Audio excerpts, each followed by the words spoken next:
Good morning, YouTube. Today we're going to talk about the recent attack in Manchester, England. We're going to do an analysis of it.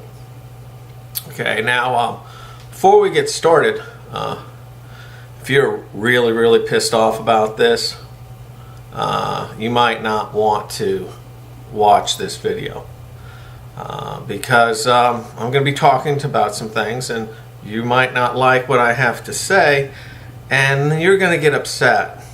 So you should probably go watch a kitten playing with some yarn video or something, because we're going to do an adult conversation on what happened. Now, let's think about this, what just happened. Okay, we have suffered some casualties in this attack. We suffered the loss of around 20 people killed and 100 wounded. Okay, and this attack apparently was carried out by a group called ISIS. And I'll be honest, I've been studying these people for quite some time, and I don't have a clue what's going on in these people's heads. I don't know, man. They're very irrational. It's very difficult to understand irrational people. Okay, so let the analyzing begin. What were our losses? Well, let's convert them to dollars, shall we? Each individual says a value of, say, $2 million times 20, that's 40 million. About 100 wounded. Let's put, rounding up, let's put their medical costs at about 10 million. So we're looking at a loss of $50 million, which really, I hate to be the one to say it, but it's not a lot of money. Not when the cruise missile is 1.5. We spent more than that on the recent attack in Syria. Okay. I'd also like to point out that the victims were not American citizens. Yes, they were one of our closest allies, but it wasn't a direct attack against us.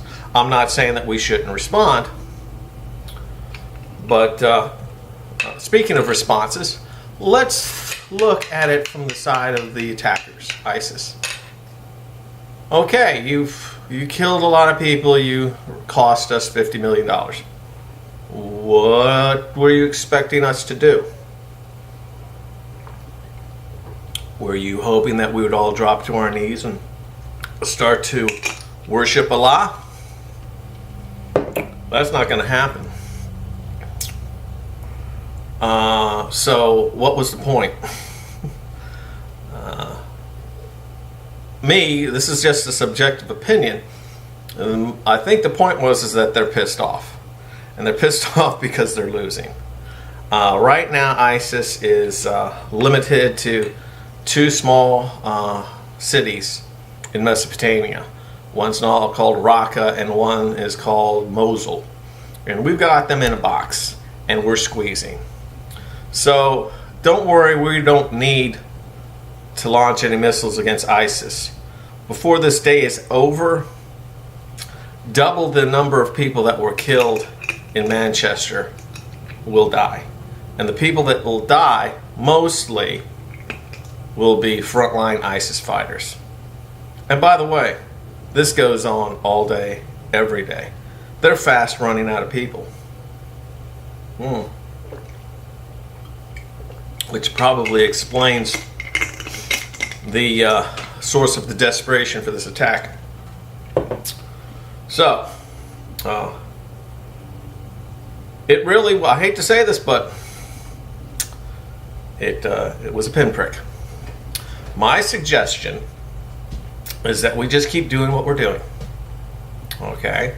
Let's just continue rolling up ISIS over there in Iraq and Syria. And as far as what happens in Europe and England, we really don't have any say in that. They've invited these people into their country, and they're not keeping an eye on them. Okay, so whose fault is that? You know what I'm saying? Anyway, that's my analysis. Have a good day.